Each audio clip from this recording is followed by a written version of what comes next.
are really, really difficult right now with a family, but Cody and I still have little kids that are going back to school, and I want to have them feel special. And, oh my goodness, fun, school. Fun, school. Ari's first day of kindergarten. Solomon was in 3rd grade last year, and he was online the whole entire year. Hi, Ariella. Hey! How was it? We did get a report from Ariola's teacher that there was a girl that was there that was shy and sad, and Ari was very helpful. She tried to hold her hand. It's my sister. Ari's very gregarious, very brave. She's a little girl that I'm actually very proud of. I know I should be happy for them, but seeing him be good, like, feel like an active father with these kids really hurts. Ugh, it sucks to not be able to see them. Very open, huh? So Cody, especially when they were little, was such a good dad. I love so much. They recorded their lives together. What? Well, you ate everything but the apple. Almost all of them. Yeah, that's enough. Good job. High five.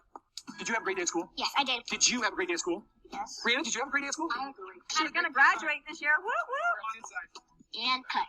Wow. It's terrible that I'm making this about myself, but it hurts so much to see him be a good father to others when I, didn't really get that much. And I know I'd be happy for them, and I am. I'm so happy they have a good father, or from what it looks like to be a good father and an active father. I just didn't get that, and I don't remember that. And I don't remember coming home from kindergarten or anything and seeing my dad and him being happy that I ate all my lunch or that I made a friend at school. It was always my mom, and that's great. I'm so happy I had her, but it was never my dad. And it sucks that he was not there so much. But I'm happy for them. I'm really happy they get that, and they deserve that. And they are sweet, wonderful siblings who deserve the most loving, kindest father in the whole world, and they will always deserve that. And I'm just glad that they can have that, even when I can't. Hey fam, hey, welcome back to my channel. It is Sunday night, and this is usually the night that we would be watching Sister Wives, but alas, the show is not on. What we did watch this week was Gwendolyn Brown finally sitting down to watch and react to Season Wives, Season 17, Episode 10, the one and only Knife in the Kidney episode. Y'all, I knew it was coming, and I couldn't prepare her. It's like you wanted to reach out your hand, give her a big side hug, and say, Gwen, it's going to be a bumpy ride, girl, but just work your way through it. Work your way through it. Tell us what you think. And then we move on to the celebration. Although there are a few more bumpy episodes coming up, this one was the worst. I'm going to tell you what I think about what she thought about as soon as we come back from the jingo. Yeah, so see this face right here that Gwen is making? It is the same face that I remember making when I originally watched this episode. Now, if you have been following Gwendolyn Brown at all, you know that she has not watched the show until you see it go up on her Patreon or in her YouTube video. So she is seeing this for the first time.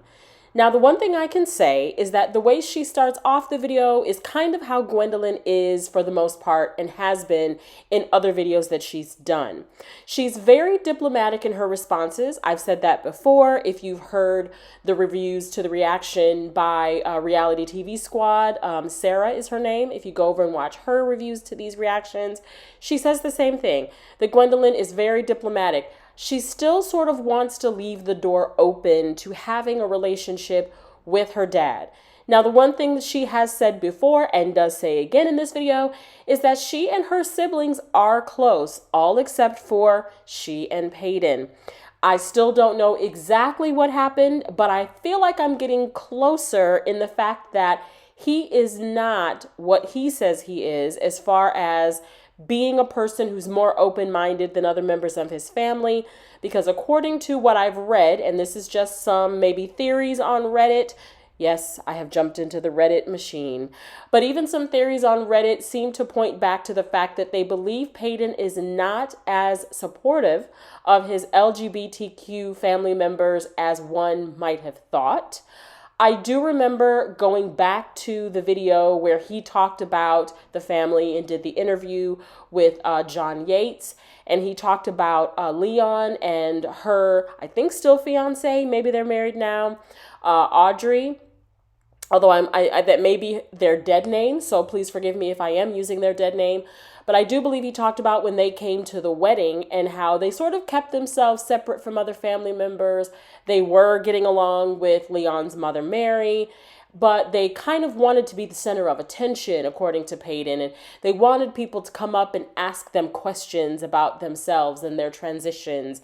And he actually said that he got more questions about what was going on in his life.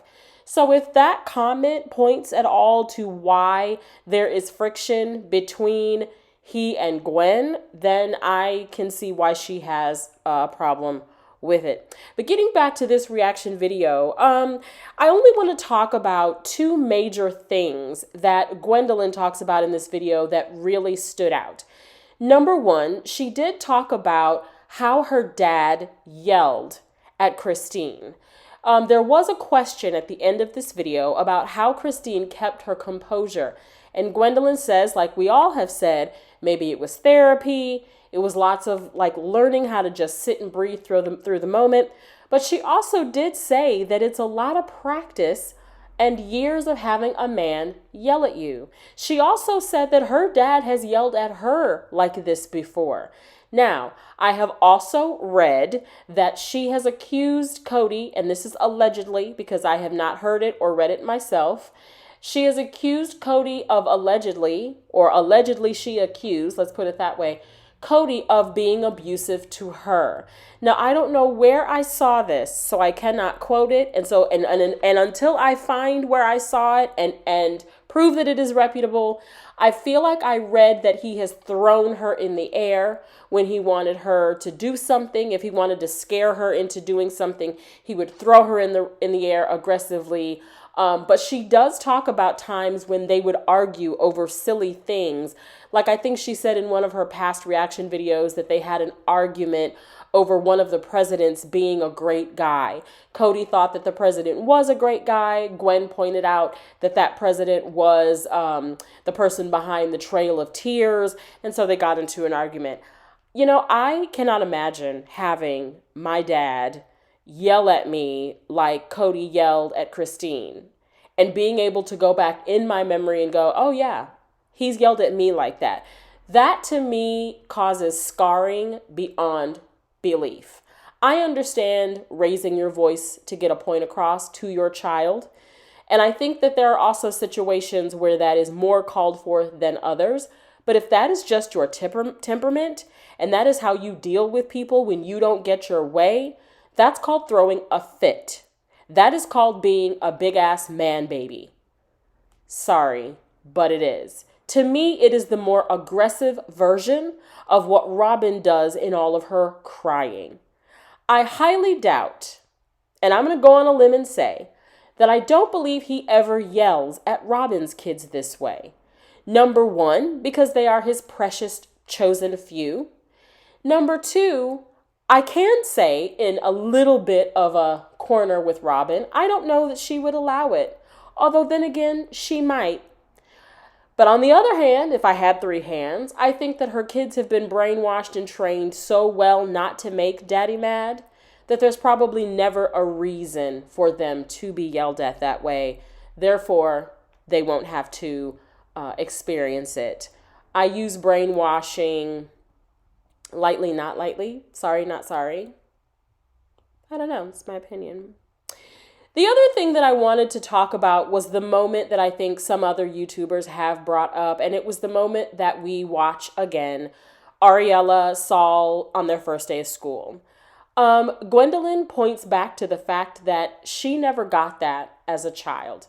She never got to have an involved, active dad who cared about her first day of school, who was there to greet her when she came home, who cared about the fact that she did or didn't finish all of her lunch. That's sad to me. It's sad to me on two fronts. Number one, I never had a dad around at all, but I had the bomb diggity, all that and a bag of chips and every other 80s slang for that woman was it, mother. My mother was a queen. She was the smartest woman. She was the most loving woman. Don't make her mad, though. Don't cross her. My mother was the one that told me, you just got to tell people off one good time and they will leave you alone. So yeah, she didn't take no mess from me or anybody else, and especially about me from anybody else. So I got it. I had the village. I had my mom. I had my grandmother. I had my uncles. I had my cousins. I had a family. But nothing hurts, I would imagine, more than having a dad around that you can see, that you do interact with, but he's still not active in your life. I can't even fathom that feeling because I can't identify with it. To have a dad who comes to your home, who eats at your table, who's there with you on holidays, but then doesn't care about the little things. Amazing. The man I'm going to marry, the man that I will be married to in a month and a half, is waiting for the opportunity for us to have children. And I can see him being nothing less than the most involved father. I don't even think I'll have an opportunity to hold my child when they are here. So that I am thankful for, and I wish so much that Gwen would have had that in her childhood. Now, they did go back and show us in some footage, some old footage. I'm stumbling over my words. They did go back and show us in some old footage of the little kids, and Janelle saying that, you know, he was the greatest dad. He was always kind of there for them and around them. But, you know, if one doesn't feel like they got the attention that they needed, there are probably several who feel the same way. I believe that there have been kids that have come out that say now they don't have a great relationship. And so it would make me wonder, if you ask them about their childhood with their dad, if they would have felt like they got more or less or the same amount of attention that Ariella and Saul got, or that Gwendolyn got. I would love to hear that. I would love to hear if they did get the thing that I do attention. Love about Gwen, and actually am loving every time I watch one of her reaction videos, is that she knows where to place blame. And she's also a very open thinking, forward thinking woman.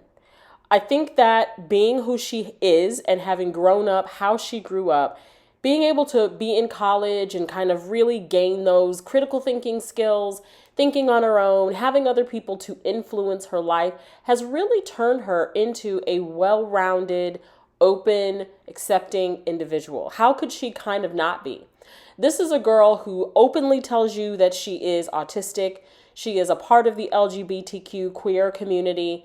She lives in a family, or comes from a family, that is polygamous, that people have been watching for 17 seasons and either liking them or tearing them apart, with good reasons sometimes. Sometimes it was some reasons why we had to get in that behind of all of y'all. But the kids were born into the family. They did not ask, they did not choose. They don't dislike each other because of it. They see that it's the adults who should have had the reins on what went on. And namely, the head, or the patriarch, as he wants to be known as, of the family, and that's Cody. If I could ask Gwen a question, and maybe someday I will, I would love to know what she felt about the Biggie Housey, which I got from another podcast that is on all of your streaming options. But I would love to have known what she thought about the one big house idea that he proposed before they moved to Flagstaff. And I would love to know if that opinion was different than now, and what she would think of it now. I can probably answer that question, especially since she says that she doesn't believe that polygamy really was for anybody in her family except maybe Robin, and that's a maybe. I'm going to say that's a maybe too, because here she is again in another monogamous relationship, and she says it's because she doesn't want it, but didn't really do a whole lot to keep it intact. Yeah, so that's what I got of this reaction. I want to thank Gwendolyn Brown. I'm going to link put the link to her video in my comment section so that you can go and watch the whole thing on your own. And if you do so feel moved, join her Patreon. These videos on her Patreon probably come out much sooner than any of our reaction videos here as YouTube content creators. And I think that you have a few more insights to some things that I will not have insight to until I hear them out in the YouTube verse. All right, y'all. I want you to have a great Sunday evening. I hope you have a great week ahead. I hope it's not too heavy. And if it is, that you are able to carry the load. Remember, if there's anything that you want to do, don't let anybody stop you. There's enough room for everybody. Peace, love, and hair grease. We out.